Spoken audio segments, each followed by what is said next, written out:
Hi, welcome back to Making a Difference. I'm your host, Greg Chapman. Today we have a special guest with us from the University of North Florida, Erika Lambert, along with our Jax Collegiate FCA Director, Derek Reeves.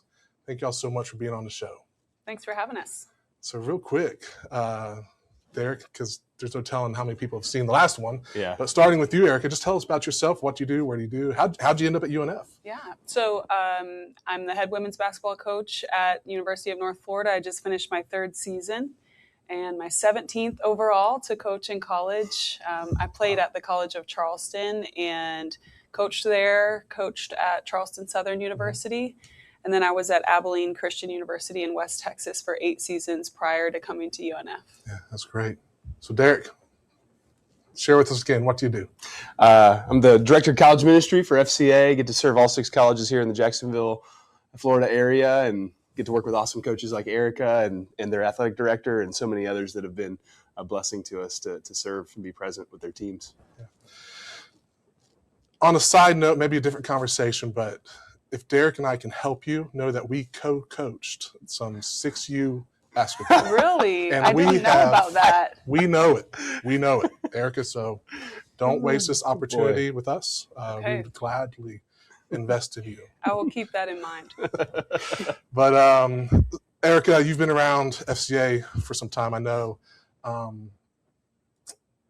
Something we encourage coaches to always kind of keep on the forefront of their mind as they coach is their why. Why do you do what you do? Not just win games or recruit or stay at the college level, whatever, but deep down inside, why do you continue to do what you do at UNF? Well, when I got into this, my why was just to come alongside young women in what I think are the 4 most formative years of their life and to make a positive impact through the game of basketball. I played for amazing coaches. Basketball, to me, sports really, but basketball specifically, was very transformative for me. And I was fortunate to be able to play for coaches at the College of Charleston whose faith was really strong. And so they poured into me as a person and really grew me up. And I consider them to be my spiritual moms.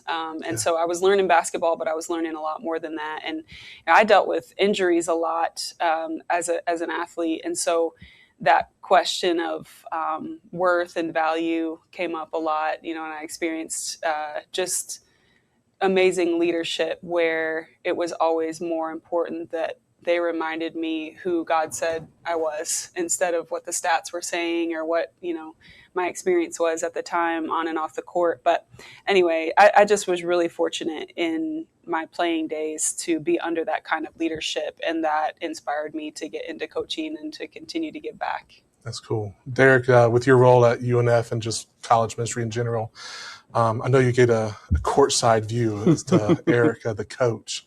How are you encouraged just knowing her why and seeing how it actually plays out amongst the young women that she's been entrusted to from an FCA perspective? What's the win? How are you encouraged? Well, I remember just a couple of years ago, she was a new coach. This is your 3rd season, going into 4th. Yeah. And I looked a little bit of her background, and I always do that when there's a coaching change. And I saw the Abilene Christian and College of Charleston and some of these other schools that she's had. There's a Christian impact and influence around. And I was like, all right, this is a cool opportunity. So we met. I think you were maybe my first coach's Bible that I intentionally gave away, not just handed out, but intentionally wanted to gift. And I think I knew this would be somebody that I could partner with to make disciples and be a part of the calling that we both share in faith. But knowing that this campus, there's a lot of momentum, there's a lot of open doors, and just wanted to see if that was another open door that we could come in and be a trusted source of love and encouragement. And I think her doors have been super open to me, but even so much that we've even got a team chaplain and character coach to come and be that extended encouragement. And Erika's been amazing by providing tons of opportunities for game day chapels and to even just come and speak at practices as a voice of encouragement. And more than anything, pop into the office randomly without a notice. And no appointment needed. And then to just bring in joy. And that's probably one of my favorite parts That's about what Derek brings. It is. It is. He's Hey, good at that. and sometimes they need a smile, they need a smile right in the middle of the day when they're working on stuff that could be delegated. He doesn't realize we're laughing at him. Well, nonetheless, it's been a joy, and I love getting a chance to serve at UNF and alongside Erika. It's been a joy over the last couple of years. Erika, we were talking a little bit off camera. Just the climate of collegiate athletes is like, or athletics is like the Wild West. There's who's controlling what, who's leading what. As a person or coach of faith who understands the Great Commission, we want to make disciples who make disciples. And I know in your capacity, it's hard at a state school. It's hard at any school in general. But in today's climate of coaching, how do you leverage your role as coach for the gospel? Wow.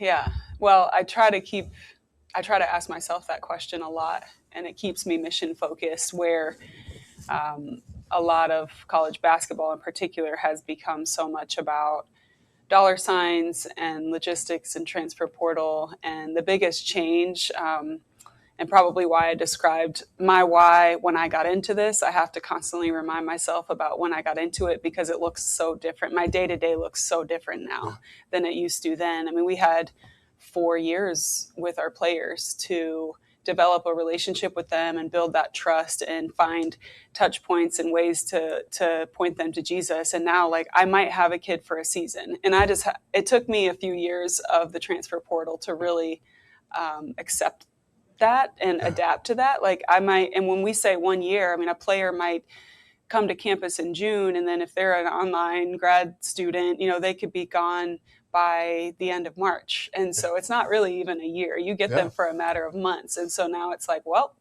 that's how long I have to really like make an impact on them and show them my heart and connect to theirs. And so the connection, there's not really a substitute for time, but the process gets pretty accelerated.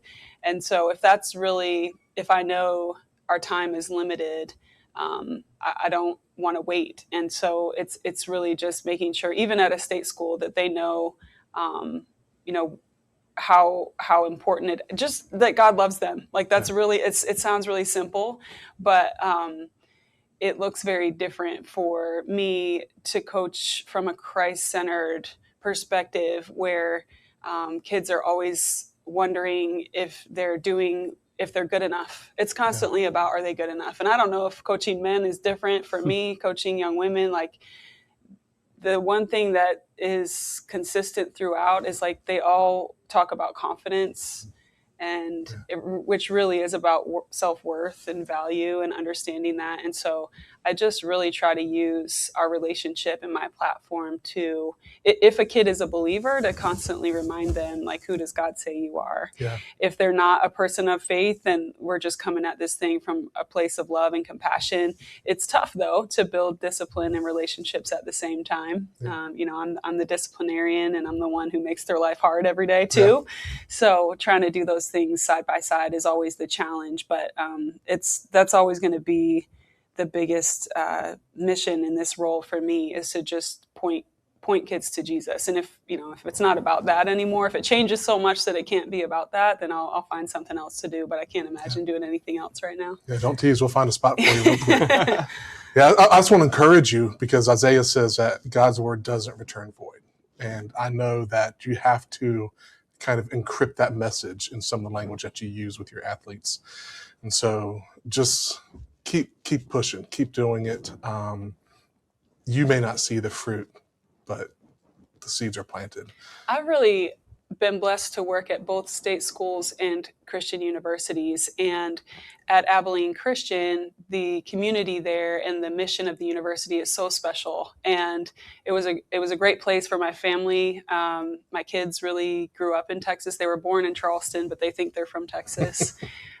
And when I was interviewing for head coaching jobs and really trying to consider, my next step, I thought I would have to sacrifice that community aspect, maybe, that we loved so much at Abilene Christian. But we found that at UNF. And for me, it was important to not be in that private Christian school setting for my whole career. I really felt like from the time we set foot on that campus, I was being filled up and poured into so that I could go back out into the world, you know. And I know a lot of our coaches in our community and in our schools are maybe in settings where you can't just, openly pray or talk about Jesus, but finding ways to just be authentically who you are and treat kids in a way that reflects his love is, I think, really, really important. So I appreciated my time coaching in Christian universities, but everything, all the programming there is required. And so it's cool to be at a place where it's optional and still see kids show up. Like I love when FCA meets at UNF, they're in a room that I share a wall in my office, and I work late a lot. So it's always really lively over there. They've got them doing fun stuff, and it's high energy. But none of those kids have to be there. So I've worked in settings where you need to be there and you need to swipe in, and we're tracking and all of that. And there's certainly some value in that for sure. But I have loved being in a place where our athletes are showing up because they want to know more about the Lord. That's great. Erika, thank you for making a difference in our community. And Derek, you too, continue to make a difference in the ways that you do. And for all of you who listen and check us out every once in a while, we appreciate you. Come back again.